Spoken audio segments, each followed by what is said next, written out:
पहलगाम आतंकी हमले के बाद भारत और पाकिस्तान के बीच तनाव गहराता जा रहा है। सीमा पर लगातार चौथी रात पाकिस्तान ने गोलीबारी की और भारतीय जवानों ने भी पाक को मुंह तोड़ जवाब दिया। इस बीच एक बड़ी रिपोर्ट सामने आ रही है। रिपोर्ट है कि कई हरक्यूलिस सैन्य विमान कराची और इस्लामाबाद में लैंड हुए हैं। इस सैन्य विमानों में युद्ध सामग्रियां भी भरी हुई है। बताया जा रहा है कि कराची में 1 और इस्लामाबाद में 6 इस तरह के एयरक्राफ्ट उतरे हैं। हाल ही में चीन ने पाकिस्तान को घातक JF-17 मिसाइल भी पहुंचाई थी। भारत से तनाव के बीच तुर्की से पाकिस्तान को बड़ी सैन्य मदद मिली है। रिपोर्ट्स की माने तो रविवार यानी 27 अप्रैल को तुर्की के C-130 हरक्यूलिस सैन्य विमान ने कराची में लैंड किया, जिसमें युद्ध सामग्री भरी हुई थी। इसके बाद 6 और तुर्की C-130 विमान इस्लामाबाद के सैन्य अड्डे पर पहुंचे। आपको बता दें कि पाकिस्तान इसे अपने लिए महत्वपूर्ण सैन्य सहायता मान रहा है। हालांकि सैन्य सामग्री की पूरी जानकारी अब तक नहीं दी गई है, लेकिन तुर्की का ये कदम पाकिस्तान के लिए एक बड़े समर्थन के रूप में देखा जा रहा है, जो कि चौंकाने वाली बात है। इसी के साथ ही चीन ने भी पाकिस्तान को ड्रोन जैसा रक्षा उपकरण भेजने की जानकारी दी है। रक्षा विशेषज्ञों का मानना है कि तुर्की, पाकिस्तान और चीन के बीच इस बढ़ते सैन्य सहयोग से दक्षिण एशिया में भौगोलिक राजनीति में महत्वपूर्ण बदलाव हो सकता है। चीन की घातक मिसाइल पाकिस्तान पहुंच चुकी है। ये भी रिपोर्ट सामने आई है कि पाकिस्तान एयरफोर्स PAF को चीन से अत्याधुनिक PL-15 बहुत लंबी रेंज के एयर टू एयर मिसाइल की फास्ट डिलीवरी मिली है। PAF ने अपनी नई JF-17 ब्लॉक 3 फाइटर जेट की तस्वीरें जारी की हैं। यदि ये रिपोर्ट्स सही हैं, तो ये बीजिंग से इस्लामाबाद को एक आपातकालीन हथियारों की आपूर्ति को दर्शाता है, जो उस महत्वपूर्ण मोड़ पर हो रही है जब भारत और पाकिस्तान के बीच बढ़ते तनाव कभी भी युद्ध में बदल सकते हैं। भारत के एक्शन का सता रहा डर। जब से भारत ने पाकिस्तान पर एक्शन लेना शुरू किया है और PM नरेंद्र मोदी चेतावनी दे चुके हैं कि भारत की धरती पर इस तरह के घिनौने कृत्य करने वालों को अंजाम इतना बुरा होगा कि इसकी कल्पना भी नहीं की जा सकती, पाकिस्तान छटपटा रहा है। पाकिस्तान वायुसेना ने प्रमुख वायु अड्डों जैसे पेंसी, स्कर्दू और स्वात को एक्टिव कर लिया है। इन एयरबेस पर F-16, J-10 और JF-17 लड़ाकू विमान तैनात किए गए हैं और कॉम्बैट एयर पेट्रोल शुरू कर दिया गया है। इनको पकड़ना चाहिए जिन्होंने ये करा। वही पाकिस्तान की सरकार ये भी तो कर सकती है, पकड़े। ये कह तो सकती है कि हाँ, अगर किसी ने कराया हुआ है भारत में, हम इनको दबोचेंगे। वो तो कह नहीं रहे। तो चाइना एक अपना मिडिल पाथ चल रहा है, पर चाइना ने भारत के ऊपर एक बहुत बड़ा इकोनॉमिक हिट करवाया है या हुआ है उसके बिहाफ पे पाकिस्तान से।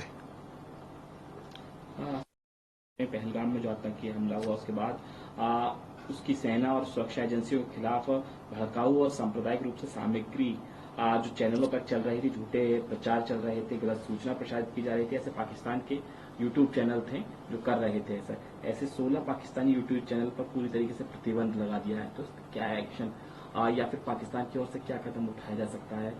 कितना झटका पाकिस्तान के इन YouTube चैनल्स को लगेगा? देखिए, पाकिस्तान की YouTube चैनल्स को डेफिनेटली झटका तो लगेगा, क्योंकि उनकी व्यूअरशिप होती है और उस व्यूअरशिप जितनी भी होती है उस पर वो कमाते हैं। तो अव्वल तो ये है, इन चैनल्स को, YouTube चैनल्स जो हैं, उनको इकोनॉमिक इम्पैक्ट होगा, राइट। दूसरा, पाकिस्तान रिवर्स में इंडिया की चैनल्स को भी बैन कर सकता है। ठीक है, करें। देखिए, इसमें टिट फॉर टैट चलेगा, बट हमें तो पहले अपना घर देखना है कि हमारे यहाँ पर ये जो चैनल्स हैं, किस तरह के फेक इंफॉर्मेशन, फेक वीडियोस, क्या क्या आ सकते हैं, हम इमेजिन नहीं कर सकते। इस समय एक शायद चल रहा है जो दिखा रहा है कि इंडियन आर्मी अपील कर रही है इंडियन से कि आप पैसे दो इस जंग को लड़ने के लिए। शायद एक वीडियो वैसा भी चल रहा है पाकिस्तानी चैनल्स में कि भारतीय सेना के पास पैसे नहीं है और भारतीयों से पैसे मांगने जा रहे हैं। तो इस तरह के खतरनाक प्रोपेगेंडा, भाई जिसको पूरा अंदाजा ना हो, बहुत ही खतरनाक हो सकता है हमारे देश के अंदर। तो उसको रोकना एब्सोल्युटली अनिवार्य है।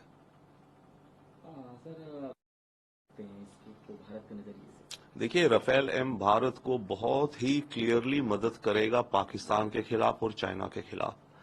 पाकिस्तान के खिलाफ हमारी अब समुद्री शक्ति बढ़ जाएगी। हमारा एयरक्राफ्ट कैरियर है, उस पर ये एडवांस्ड राफेल होंगे।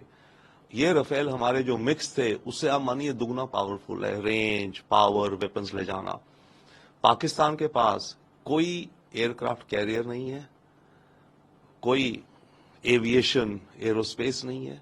तो भारतीय नेवी अब समुद्र से पाकिस्तान को ब्लॉकेड कर सकती है राफेल द्वारा, और पाकिस्तान के पास कोई काउंटर नहीं है उसका।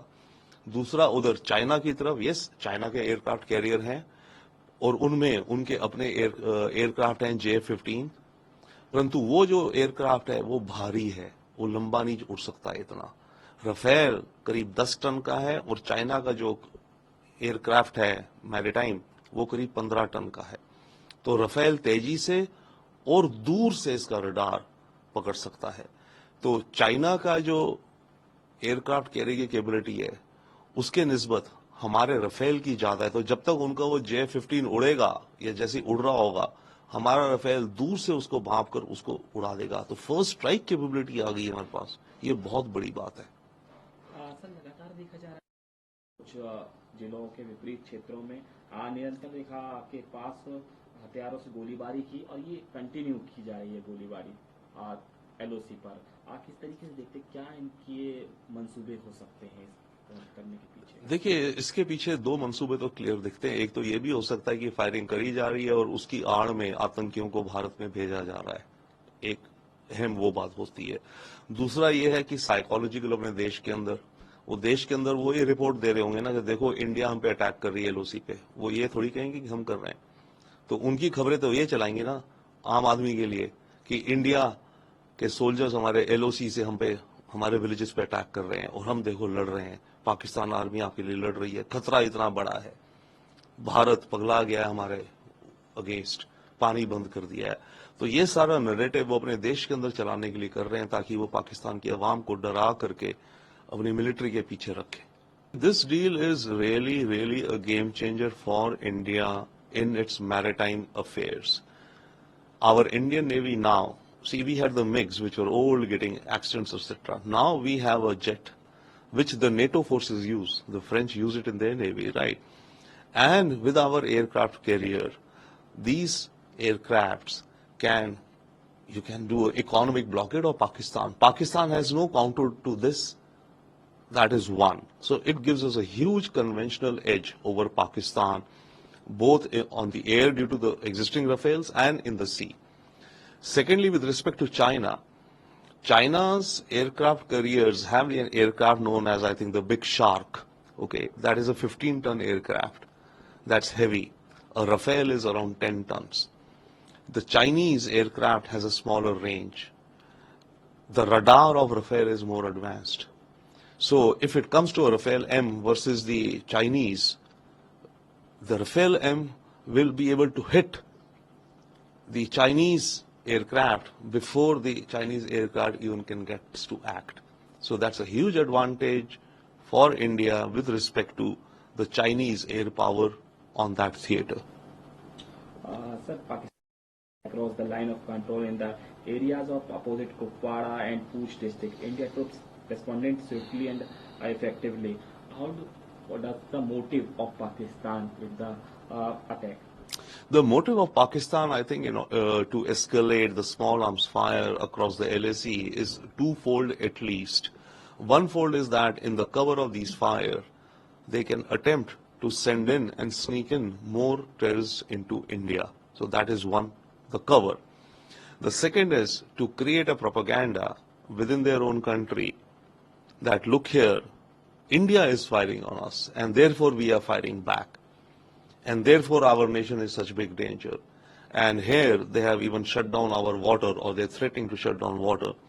So India is threatening our very existence. So therefore the Pakistan army has to be strong. So therefore the people of Pakistan have to suffer any hardships and support the army. So it's in order to create a psychological basis for emotional support of the army.